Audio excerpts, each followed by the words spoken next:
और इंडियन मुजाहिदीन का आतंकी यासीन भटकल गिरफ्त में है, लेकिन आतंकी वारदातों का खतरा कम नहीं हुआ है। भटकल ने कई ऐसे खुलासे किए हैं जिनसे सुरक्षा एजेंसियों के कान खड़े हो गए हैं। यासीन भटकल ने खुलासा किया है कि 30 खूंखार आतंकी देश में छिपे बैठे हैं। वो करीब 100 किलो विस्फोटक जुटा चुके हैं और इन्हें इंतजार है तो सिर्फ अपने आका के आदेश का।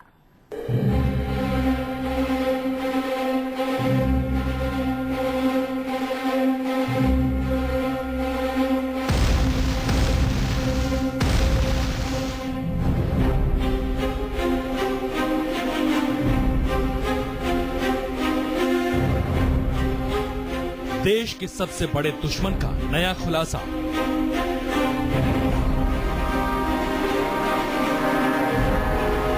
सौ जगह ब्लास्ट का सामान तैयार।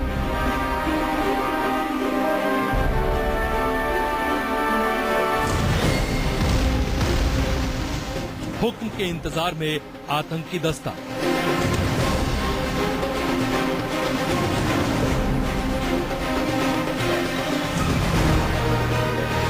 हिंदुस्तान में छिपे हैं 30 खूंखार मुजाहिदीन।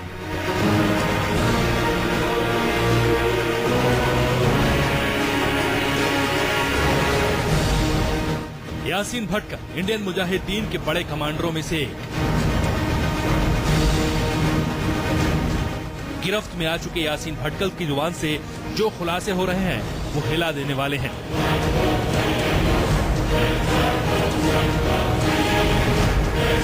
खुफिया एजेंसियों की पूछताछ में यासीन भटकल ने जो नया खुलासा किया है उसे सुनकर खुफिया एजेंसियां भी परेशान हो गईं।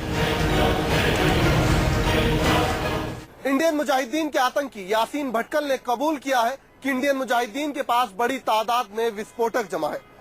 आतंकियों के पास इतना विस्फोटक है जिससे वो 100 जगहों पर धमाके कर सकते हैं। यासीन भटकल के इस खुलासे के बाद जांच एजेंसियां भी सख्ते में हैं।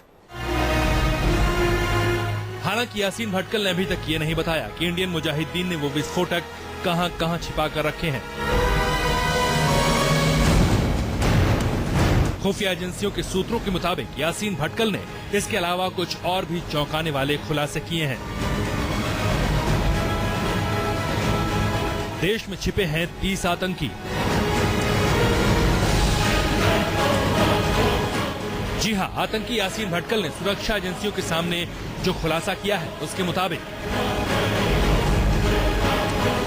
हिंदुस्तान के अलग अलग इलाकों में 30 खतरनाक आतंकी मौजूद हैं। उन आतंकियों को पाकिस्तान में बम बनाने और धमाकों की ट्रेनिंग दी गई है। वो 30 दहशतगर्द हमले के लिए तैयार हैं, बस हुक्म का इंतजार है।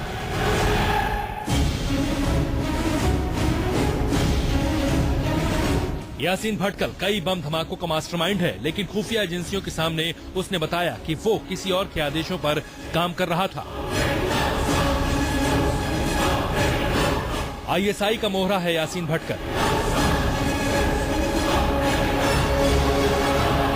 खुफिया एजेंसियों के सूत्रों के मुताबिक आईएसआई के प्रोजेक्ट कराची के ही तहत यासीन भटकल, रियाज भटकल और इकबाल भटकल जैसे आतंकी काम करते हैं।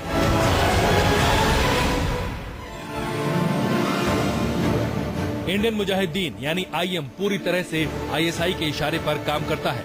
इंडियन मुजाहिदीन को आईएसआई ही फंड मुहैया कराती है। यासीन भटकल ने बताया है कि आईएसआई ने भारत में तबाही के लिए 2003 में कराची प्रोजेक्ट तैयार किया था। इंडियन मुजाहिदीन को कराची प्रोजेक्ट को अंजाम देने की जिम्मेदारी दी गई थी। कराची प्रोजेक्ट का मकसद धमाकों के जरिए लोगों में खौफ पैदा करना था।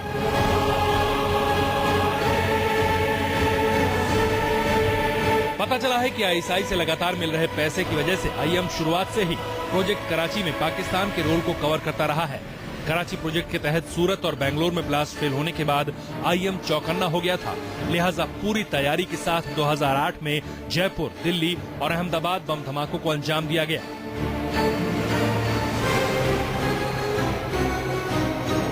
यासीन भटकल के इन खुलासों के बाद आतंक का पूरा नेटवर्क सामने आ चुका है और साथ ही सामने आ चुकी है पाकिस्तान और आईएसआई की काली करतूत।